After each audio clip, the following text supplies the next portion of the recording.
it's a bit like a blank sheet of paper for the actors as well when you come into a long running piece like this as your guest supporting artist. I mean, how do you approach the role? Are you given feed, or do you go in with a pre-prescribed idea of how you wanted to try and approach it?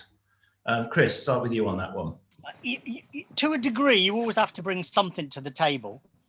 The difference between Doctor Who and other TV studio-based stuff that I've done, like Grange Hill, is that you had rehearsals. For example, for Lovejoy, which was entirely single camera on location, you had no rehearsals. But for Doctor Who, you had rehearsals. So when you're doing single camera and there's no rehearsals, you really have to bring something to the read through, which is then going to be the basis on which you do the performance. Whereas when you've got, I can't remember how long the rehearsals were. They were at least a week though, weren't they? Can you remember, Jessica, how long we had? No recollection of the rehearsals. That's why it just really, I do remember about Chris going. Because we did the read through and then we did a week's rehearsal because we were going to do it in Television Centre. Yes. So if you were doing it in the studio in Television Centre, Alan Waring, the director, would have to do a camera plan. Mm. So when it's shot, the cameramen, you do it in real time. It's the same way that they still do soaps now, but nobody else does it this way anymore.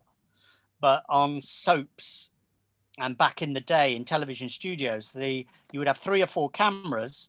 And so the director would have to do a camera plan with go to close up on this line and all of that. So he had to rehearse it in order to come up with that. And so we did, I think, about a week's rehearsal at the Acton Hilton, as it was known.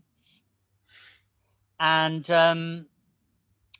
then it was cancelled because of the asbestos.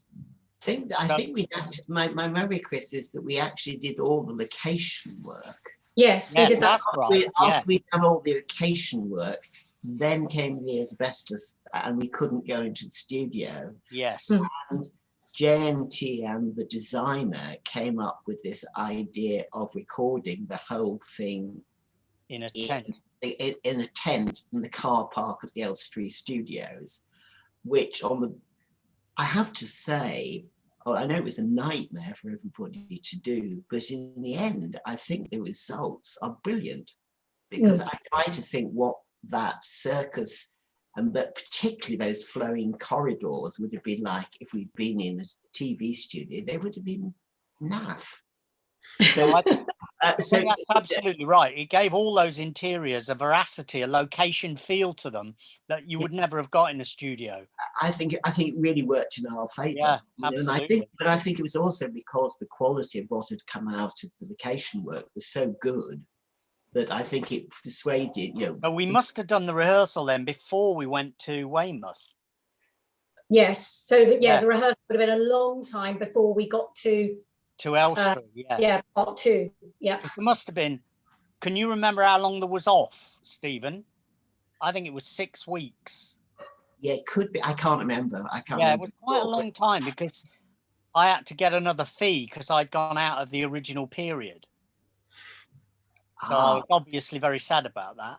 Oh, terrible, terrible, terrible. Yeah. I didn't get another fee. No, exactly. I got another fee. I'll have to talk to my old agent. Yeah.